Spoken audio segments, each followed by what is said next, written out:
বৃষ্টি কমতেই বাঙালি পরিবারের মানে মধ্যবিত্ত পরিবারের বিশেষ করে যে কাজগুলো থাকে এটা হইতেছে জানালাগুলো খোলা আর হচ্ছে যে ভিজা কাপড় যেগুলো ঘরে থাকে এগুলো বারান্দায় দেওয়া। তো যথারীতি আমারও এর ব্যতিক্রম কিছু না, জানালা টানালা সব বন্ধ করে রাখি। যখন বৃষ্টি আসে, বৃষ্টিটা কমছে, এখন হচ্ছে ভিজা কাপড়গুলো একটু বারান্দায় দিতেছি।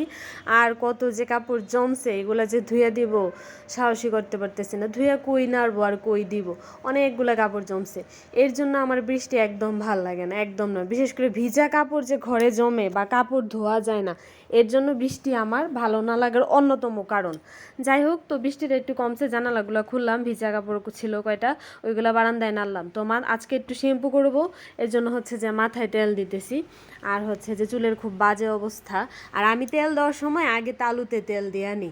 আমি তেলটা তো কমপ্লিট করতে পারছি না, জাস্ট শুরু করলাম, এখনই বৃষ্টি শুরু হয়ে গেছে। দৌড় দিয়ে আগে মানে বিছানার পাশের যে জানালাটা ওইটা আগে বন্ধ করলাম, বন্ধ করে এসে আগে কাপড়গুলো নিতেছি, নয়তো বা একদম বিছানা ভিজে যায়। এর জন্য হচ্ছে আমি ওই পাশে জানালাটা খুলিই না, কিন্তু তাও মাঝে মাঝে আলো বাতাসের জন্য তো খুলি। তো এই হইলো অবস্থা একটি, মানে এইগুলো হইলো বৃষ্টির চিত্র। মানে কার বৃষ্টি ভাল লাগে ভাই, বৃষ্টি কেমনে ভাল লাগে ভাই? আমার তো একটু কোনাও ভাল লাগে না, আমার একদম বিরক্ত লাগে। এই যে ভিজা কাপড় যে ঘরের মধ্যে থাকে, এটা যে আমার কি পরিমাণ বিরক্ত লাগে, একটুও ভাল লাগে না।